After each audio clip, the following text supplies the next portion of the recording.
안녕하세요, 핑플릭스입니다.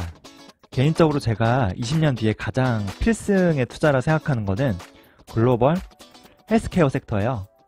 왜냐하면 향후에 그 노인들이 많아지는 거는 이건 변하지 않는 미래거든요. 노인들은 많이 아프죠. 네. 이쪽에 기회가 있다고 보고 저는 또 중국의 고령화에 초점을 맞춰서 이제 항서제약, 그리고 복성제약, 그 중국 바이오제약 이 세 기업에 저는 분산해서 투자를 좀 하고 있었는데요. 그 제가 공부를 하면 할수록 꼭 이 기업 말고도 뭐 석약그룹이나 뭐 우시 앱텍, 뭐 우시바이오, 이 우시 관련된 자회사들, 그리고 원격진료랑 이제 온라인 약배송 등 스마트 헬스케어를 리딩하는 뭐 알리건강, 그리고 평안굿닥터, 이런 정말 훌륭하고 좋은 기업들이 많다는 걸 알게 됐어요. 그래서 제가 공부를 하면 할수록 확신이 없어져요. 아, 이거 정말 이 세 기업이 10년 뒤 봤을 때 가장 베스트한 선택이 맞는 걸까? 이거 누구도 모르잖아요. 솔직히 저는 이쪽으로 전문적인 뭐 지식도 사실 없거든요. 이렇게 조금 공부한 저도 이렇게 번뇌가 오는데, 아, 진짜 이 공부 많이 하신 전문가들은 어떻게 픽하는지 모르겠어요. 이 수많은 기업 중에 그 몇 개 기업 픽하기가 정말 너무 어렵고 좀 고통스러운 것 같아요. 그래서 저는 개별 뭐 기업도 좋지만 동시에 이제 ETF 투자도 좀 병행하기로 했어요. 왜냐하면 이 헬스케어라는 그 산업 자체에 저는 확신은 있거든요. 미래에 대한. 그러면은 이제 개별 기업 선택이 힘든 거니까 이 ETF 투자도 병행하면은 일단 뭐 심리적 괴로움이 좀 줄어들고요. 무엇보다 최고 장점은 적립식으로요. 꾸준히 투자하기에 적합한 것 같아요. 왜냐하면 그 앞서 말한 이런 모든 기업들을요. 한 번에 최소 투자로 살려면요. 이거 거의 수천만 원 필요해요. 왜냐하면 매월 수천만 원씩 제가 매수를 못 하잖아요. 그러니까 이거는 꾸준한 좀 적립식 투자에 좀 어울리지 않는 거예요. 하지만 ETF는 그 최소 투자하는데 몇십만 원이면 사거든요. 그러니까 이거는 꾸준히 매월 꾸준히 적립식 투자로 사모으기에 적합한 거죠. 그런 꾸준함과 그리고 어떤 기계적인 매수, 이거는 저는 결국 10년 뒤돌아보면요, 이 개별 기업의 투자보다 성과가 더 좋을 수도 있을 것 같아요. 중국의 헬스케어 ETF는 그 이게 미래에셋 리포트인데요. 이렇게 대표적으로 4개가 있더라고요. 근데 보시면 이 주황색이 미래에셋인데 얘가 수익률이 가장 높죠. 근데 이거는 미래에셋 리포트 자료이기 때문에 이것만 기준으로 하기엔 좀 무리가 있을 것 같아서 하나 좀 봐봤어요. 특성이 있는데 일단 가장 유명한 KUR이랑 CHIHN에는 그 전반적인 헬스케어 전체를 포함하고 있는 거예요. 그러니까 뭐 병원 유통까지 다 해서. 그리고 CHNA는 바이오텍 중심. 근데 얘네는 중국의 본토 기업은 제외돼 있어요. 항서제약 같은. 항서제약이 제일 그 핫한 주식인데. 그리고 미래에셋의 그 이 ETF는 얘도 바이오텍은 똑같아요. 근데 얘네는 장점이 미국, 중국, 홍콩 세 개 다 있어요. 그러니까 올 모두 다 있는 거죠. 그래서 이렇게 보면은 미래에셋이 제일 좋은 것 같죠? 보수도 얘네는 0.65%예요. 얘는 0.79. 얘는 0.5. 그래서 보수로 봐도 이 미래에셋 ETF가 가장 좋은 거예요. 이 미래에셋 ETF는 홍콩 시장에 상장돼 있어서 일반적으로 그 ETF DB에서 확인이 불가능해요. 제가 직접 이 자회사 글로벌 X라는 홍콩 그 영문 사이트 가서 좀 봤는데 확인을, 아까 연보수가 0.5%라고 했는데 이게 있더라고요. ongoing charge over year하고 0.68%가 있는 거예요. 근데 이걸 주석에 나온 걸 제가 팝팍으로 돌려보니까 이게 무슨 서브 펀드가 있더라고요. 그래서 이 서브 펀드 수수료 포함이라고 하는데 이것도 뭐 확정이 아니고 예상이라는 거예요. 그래서 좀, 아, 수수료 관련해서 조금 찝찝한 ETF 같아요. 그리고 저는 글로벌 X라는 이 운용사 자체도 약간 신뢰하기가 힘든 게 운용 금액이 너무 적어요. 이게 꼭 미래에셋이라는 어떤 우리나라에서는 대기업이잖아요. 이 마케팅의 힘으로 한국인만 투자하는 무슨 글로벌 ETF 같은 그런 느낌이에요. 실제로 이게 미래에셋 바이오텍인데 그 운용 규모가 파악이 안 되나 봐요. 아예 물음표로 나오더라고요. 뭐 생긴 지 얼마 안 돼서 그럴 수도 있는데 규모가 가장 큰 건 역시 KUR이 이 ETF인데요. 얘도 사실 그게 크다고 할 수 없어. 왜냐면은 미국 쪽의 헬스케어 ETF 중에 XLV가 가장 유명한데요. 얘는 26,744 밀리언 달러니까 이 비교하면은 뭐 거의 몇백 배 차이죠. 그러니까 이 중국 헬스케어 ETF는 사실 종류도 거의 많지 않고요. 그리고 아직 시장에 관심도 그렇게 크지 않다는 걸 알 수 있어요. 근데 그만큼 또 먹거리가 많이 남았다는 뜻도 돼요. 그 미래에셋 ETF의 이제 상위 기업을 좀 봤는데요. 사실은 제가 그 좀 생소하더라고요. 이게 좀 큰 회사들이 아니고 다 R&D 전문 기업들이고 제가 물론 잘 무제한 까닭도 큽니다. 근데 이제 7위에 가면은 우시바이오 7위에 가서 좀 눈에 익은 기업이 있고요. 제가 투자하고 있는 이 중국 바이오 제약도 있고요. 우시앱탭도 있고요.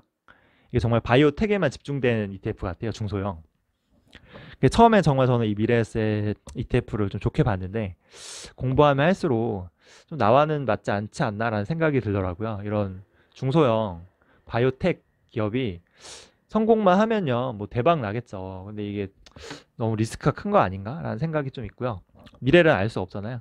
그리고 저는 이런 바이오텍 기업보다는 이제 신약 개발도 하지만 어떤 유통, 판매까지 같이 총 할 수 있는 정말 탑티어급 어떤 헬스케어 전반을 아우르는 그런 ETF가 좀 저에게 맞는 것 같아요.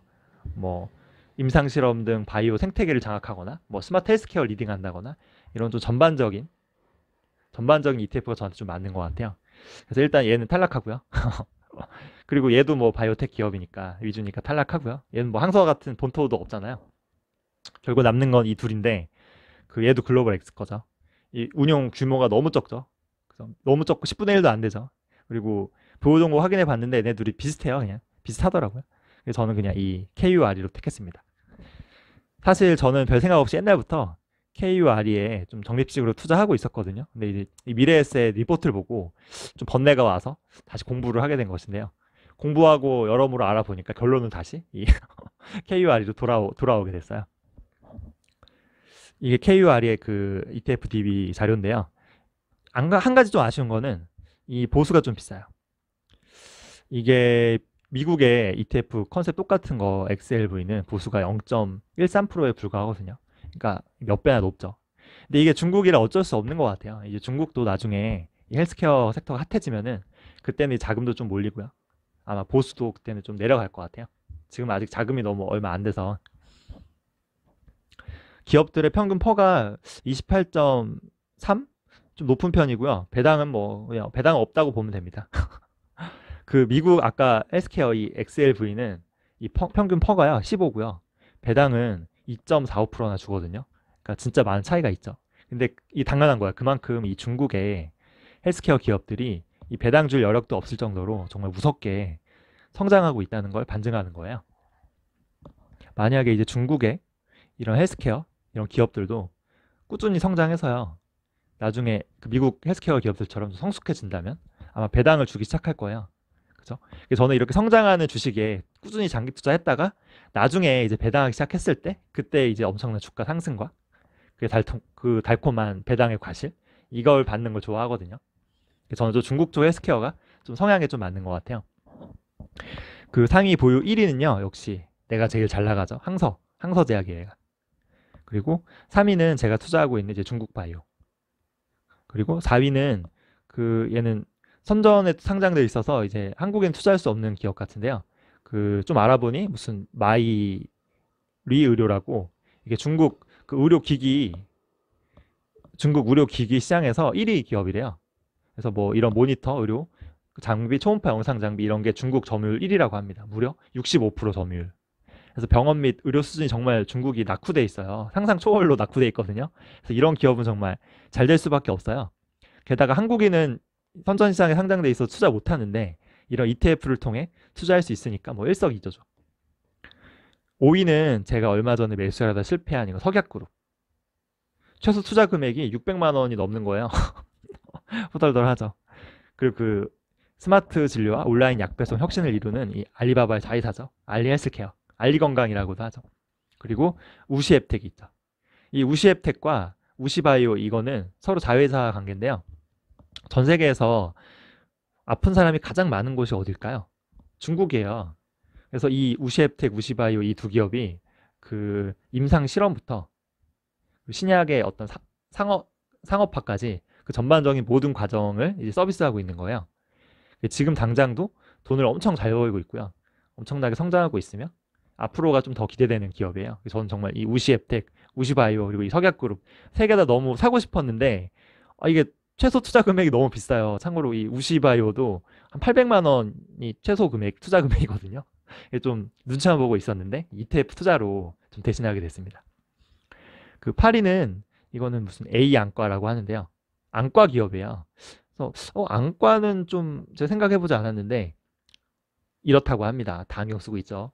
중국이 지금 스마트폰 장난 아니게 보거든요. 저희 직원들도 맨날 스마트폰 쳐다보고 있는데 분명히 이렇게 되면 시력에 문제가 생겨요.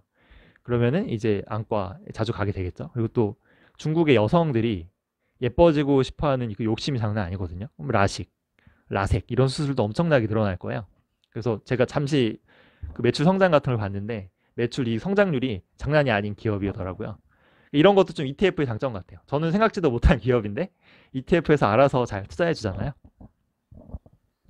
다만 제가 꾸준히 투자하고 있는 복성제약은 여기에 없더라고요. 제 생각과 달리 이거는 좀 중국 현지에서도 좀 외면받는 종목 같아요. 이게 좀 안타깝습니다. 얘가 생긴 지 얼마 안 돼서 3년 수익률이 없어요.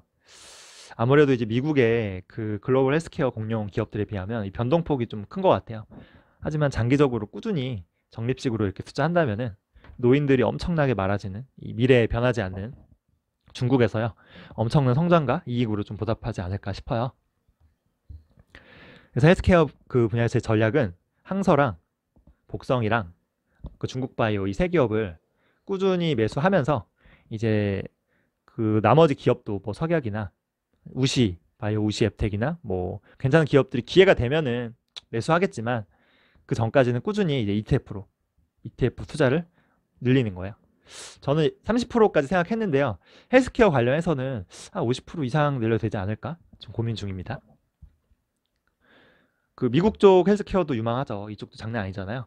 그래서 처음에 전 미국 쪽 헬스케어로 이제 그 바이오텍 위주로 IBB라는 ETF에 투자했었는데요.